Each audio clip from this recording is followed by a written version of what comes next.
Madame, Monsieur, bonsoir. Bienvenue au sommaire de ce journal. Le défunt président du Conseil constitutionnel, Mourad Medelsi, inhumé au cimetière de Ben Aknoun à Alger. Dans un message de condoléances, le président de la République rend hommage à ses qualités et salue la mémoire d'un homme d'État dévoué au service de l'Algérie.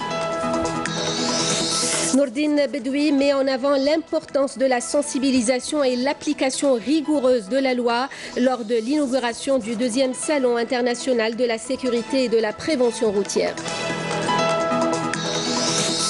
Une caravane commerciale algérienne a pris la route de Tindouf à destination de Nouakchott en Mauritanie. Cette 3e caravane est composée de 16 camions chargés de produits algériens destinés à l'exportation.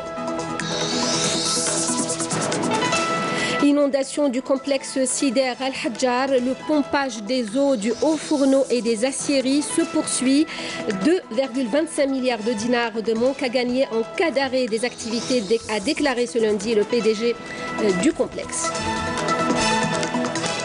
Le président du Conseil constitutionnel, Mourad Medelsi, est décédé tôt le matin ce lundi à Alger à l'âge de 76 ans des suites d'une maladie. Dans un message à la famille du défunt, le président de la République, Abdelaziz Bouteflika, a présenté ses sincères condoléances, rendant hommage aux qualités de l'homme et son parcours exemplaire au service de l'Algérie à tous les postes qu'il a occupés, notamment au ministère des Finances, au ministère des Affaires étrangères et au Conseil constitutionnel. L'Algérie a perdu, écrit le président de la République, un de ses meilleurs fils, un militant dévoué et un homme d'État de grande valeur. Inna lillahi wa inna ilayhi raji'un.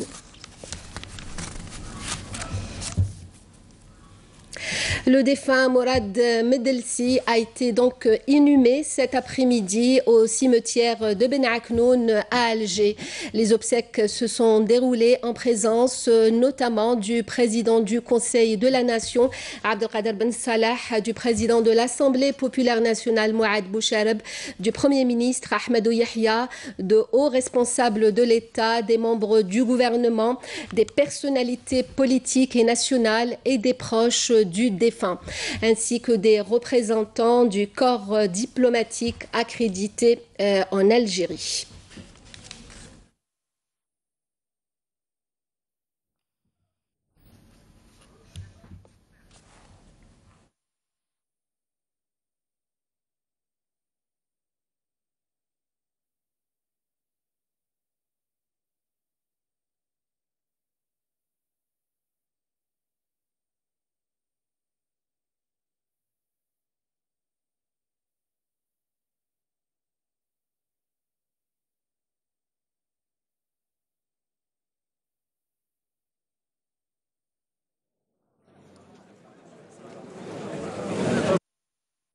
اللهم ثبته بالقول الثابت، اللهم ثبته عند سؤال الملكين، اللهم ثبته بلا إله إلا الله محمد رسول الله، اللهم إنه نزل بك وأنت خير منزل، اللهم أكرم نزله ووسع مدخله واغسله بالماء والثلج والبرد.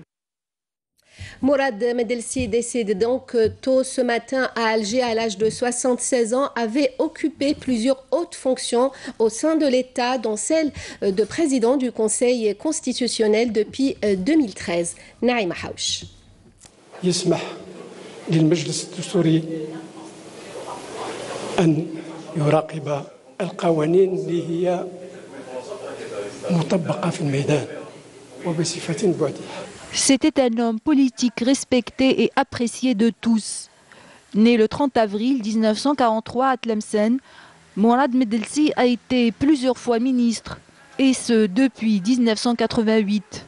Licencié en sciences économiques de l'Université d'Alger en 1966, le défunt avait également dirigé plusieurs groupes publics avant d'être désigné directeur général de la Société nationale des tabacs et des allumettes en 1980, puis secrétaire général du ministère du Commerce jusqu'en 1988.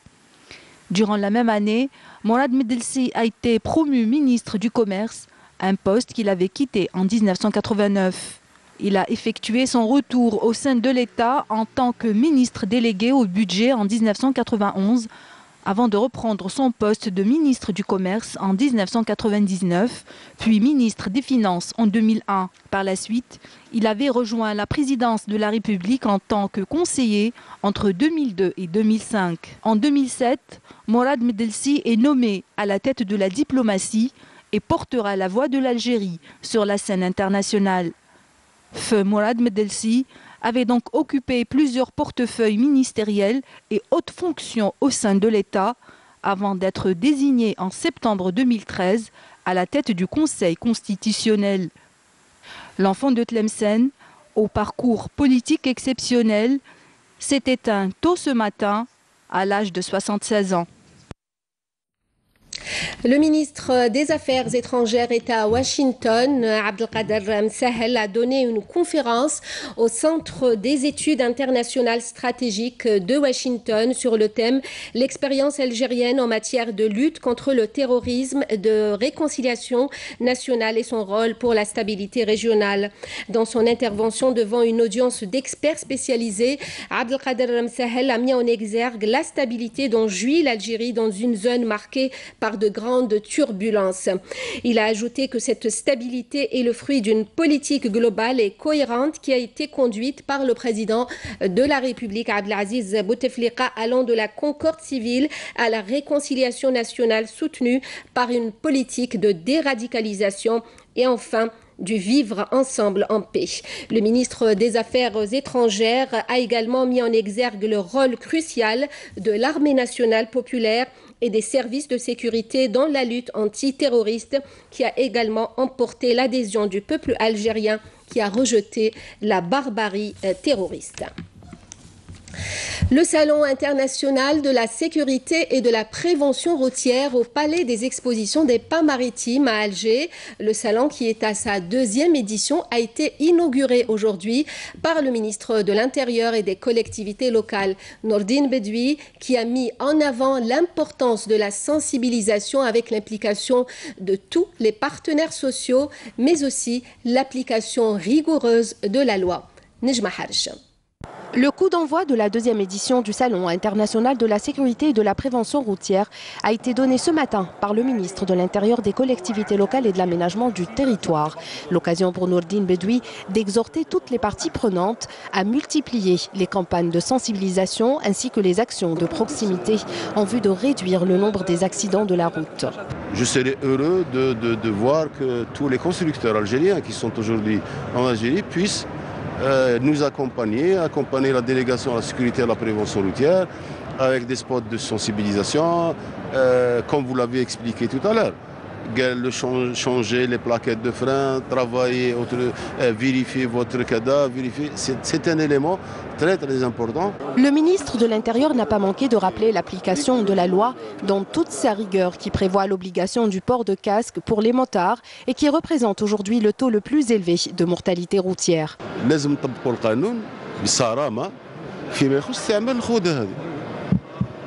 Le casque, c'est une obligation.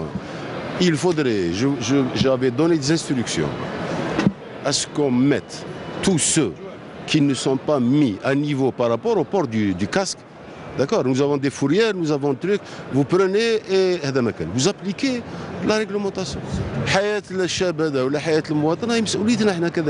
Plus de 40 exposants participent à ce salon international dont des institutions nationales et étrangères, notamment la France et la Suède.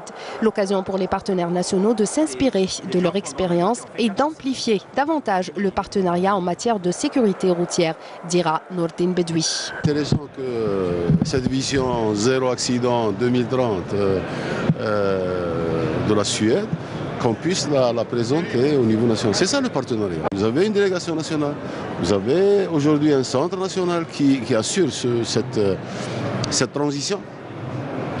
Et nous sommes décidés à vraiment continuer à aller de l'avant et nous mettre à niveau par rapport aux dispositifs internationaux. Le ministre de l'Intérieur a rappelé à cette occasion la baisse constante des indicateurs d'insécurité routière enregistrés ces dernières années, et ce grâce aux efforts consentis par tous les acteurs intervenants.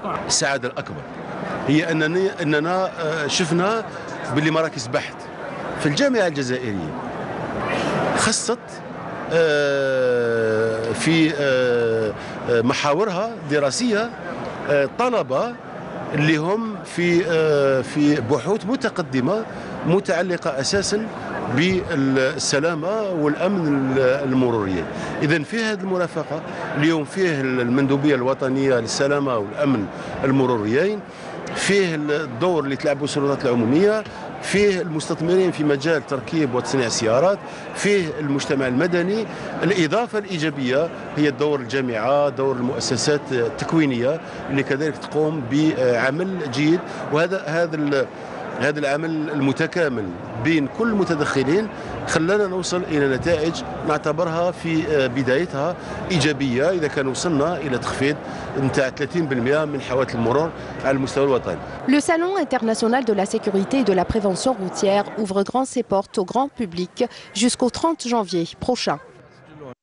10 morts et 13 blessés sur nos routes en à peine 24 heures. Terrible ces tragédies au quotidien. Les accidents de la circulation continuent de faucher des vies malgré les campagnes de sensibilisation, en dépit de la mobilisation de la gendarmerie, de la police et de toutes les mesures répressives. Des automobilistes inconscients continuent de sévir, mettant leur vie et celle des autres en danger. Yasmine Chouir. Ce sont des images insoutenables, choquantes, celles des pires accidents qu'ont connus nos routes. Un bilan très lourd. Seul le premier mois de l'année enregistre déjà plus de 110 morts et 5000 blessés. Nous recensons annuellement plus de 3000 morts et 65 000 blessés, en plus de 2000 personnes handicapées. Le bilan est désastreux. Ce mois de janvier, nous avons recensé malheureusement 5000 blessés, 4000 des interventions concernaient des cas de dépassement dangereux, à l'exemple de l'accident de Tipaza qui a coûté la vie à 7 personnes.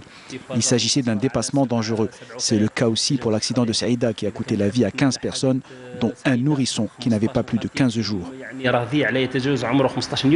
Malgré les multiples campagnes de sensibilisation, l'hécatombe sur les routes perdure. L'inconscience se transforme en un vrai terrorisme routier, emportant des centaines de vies et endeuillant des milliers de familles.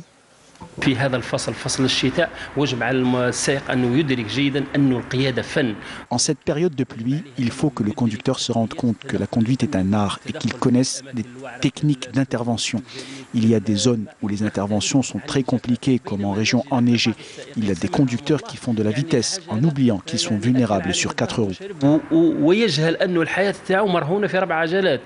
Si les raisons sont diverses, le résultat est toujours le même. Le danger sur les routes est une évidence, mais surtout, il relève de notre responsabilité à tous.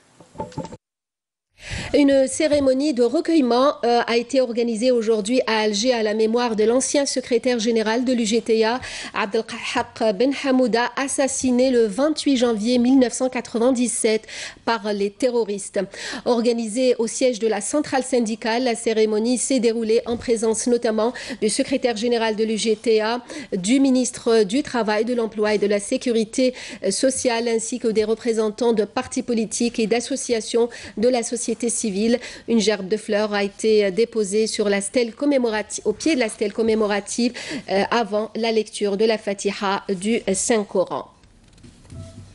On écoute Abdelmajid Sidi Saïd.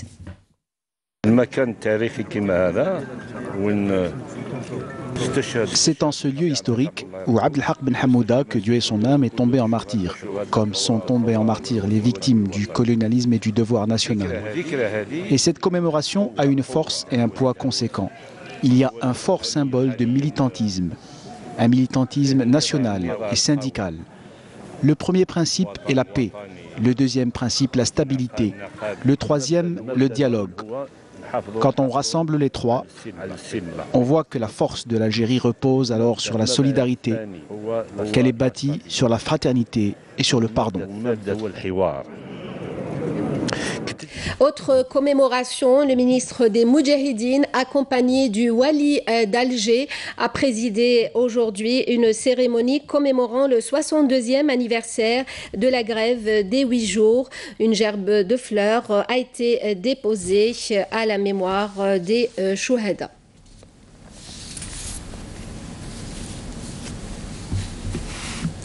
Lutte antiterroriste, le ministère de la Défense nationale annonce qu'un terroriste s'est rendu hier aux autorités militaires à Adrar. Il s'agit de Fellaini Ibrahim, dit Abu Anas, qui avait rallié les groupes terroristes en 2011.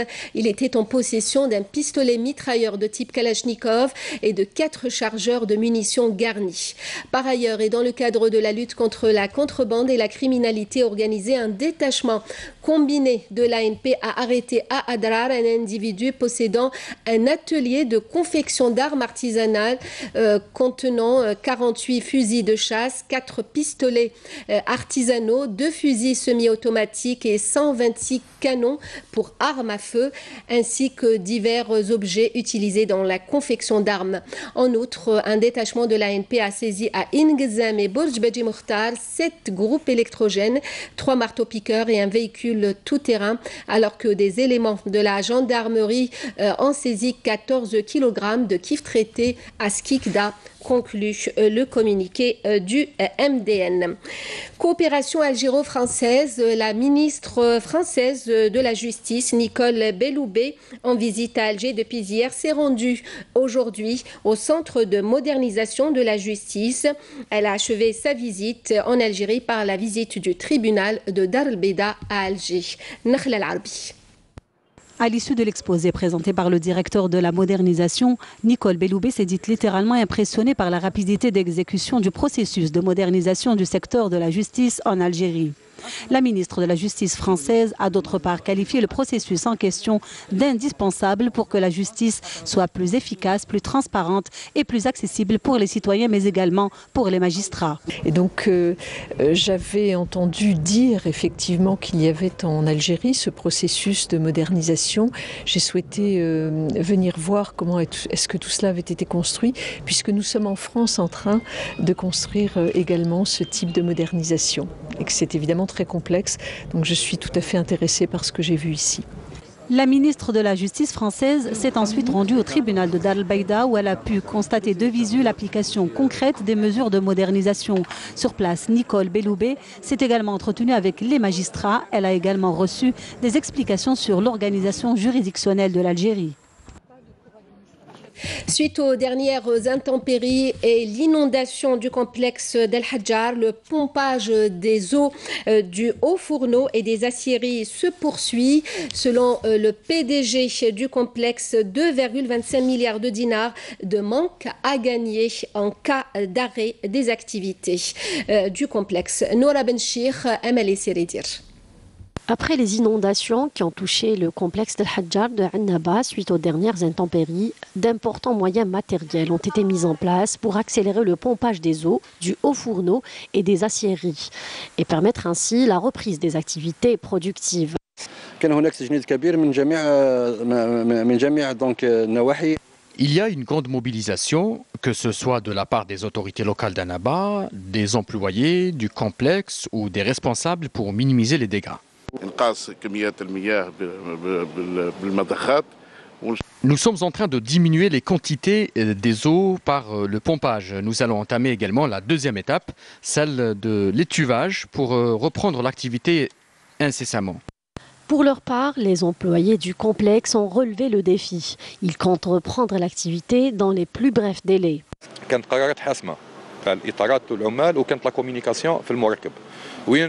حطينا en sécurité الفرن العالي ما خليناش معبي باللافونت on a évacué الحديد السائل اللي كان في وسطه donc on a évacué ça à 100% حطيناه في لي بوش طونو ومن بعد لي بوش طونو لازم نفرغوهم ترما يبلوكي فيهم الحديد ما نجموش نديماري زدنا فرغنا لي بوش طونو حطينا en sécurité les aciéries à oxygène et on a arrêté le complexe vers 21h le complexe حبس en sécurité.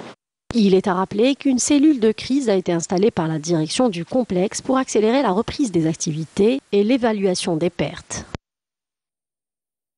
Une caravane commerciale algérienne a pris la route de Tindouf à destination de Nouakchott depuis l'ouverture du poste frontalier algéro-mauritanien l'an dernier dans la wilaya de Tindouf. Les échanges commerciaux entre les deux pays ont été renforcés. Cette troisième caravane est composée de 16 camions chargés de produits algériens destinés à l'exportation. Karim Haïfa. Près de 400 tonnes de marchandises made in Algérie ont pris la route vers leur destination finale, Nouakchott, capitale de la Mauritanie.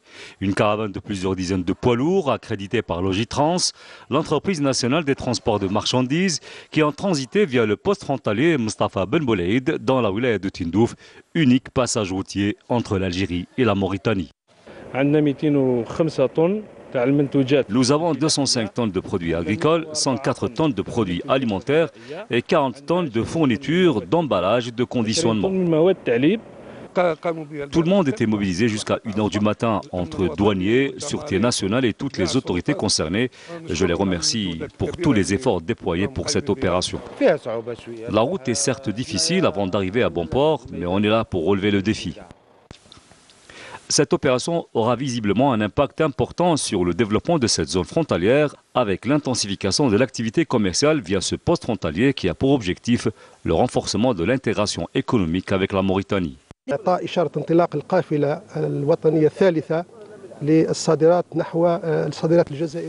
C'est la troisième caravane de produits algériens destinée à l'export vers la capitale mauritanienne, Nouakchott.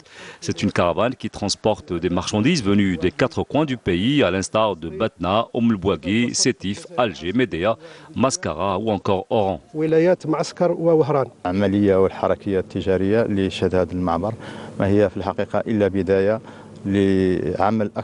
La dynamique commerciale que connaît ce poste frontalier n'est que le début d'un travail intense qui se fera durant cette année 2019. Il y a un nombre important d'opérateurs économiques qui préparent d'autres opérations pour exporter leur production vers l'Afrique à travers ce poste frontalier.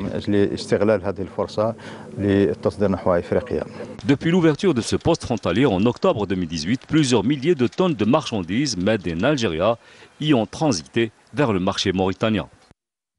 Chant spirituel du Sénégal en ouverture de la 7e édition du Festival international du Sama Soufi. Le public était au rendez-vous de cet événement accueilli pendant 4 jours par la Maison de la Culture de Sétif. Haziba Abdallah. Du chant spirituel qui procure du bien-être. Le Sama Soufi a des traditions et des racines profondes dans notre pays. D'où l'organisation d'un festival international depuis quelques années en Algérie. La 7e édition s'est ouverte hier à Sétif avec la participation de plusieurs nationalités.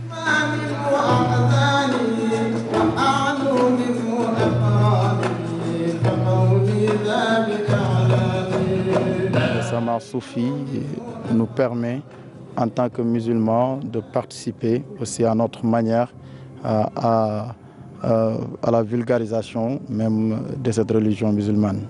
Ce festival est également une occasion pour les jeunes Algériens de montrer leurs compétences, leurs talents, bien sûr en s'inspirant du large choix de musique folklorique existant en Algérie.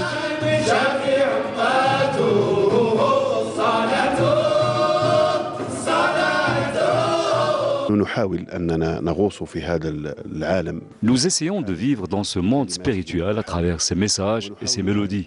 Nous voulons l'exploiter pour le faire apprécier par un maximum de personnes. Et pour diffuser cette musique à tout le monde, une touche de modernité peut être apportée au Sama, avec notamment des instruments nouveaux et contemporains, ou peut-être faire un mix de différentes cultures.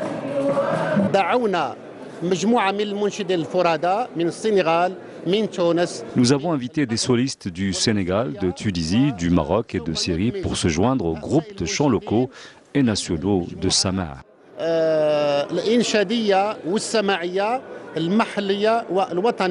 Le festival international de Sama Soufi se poursuivra jusqu'au 30 du mois en cours à la Maison de la Culture Rouari Boumedienne de Sétif.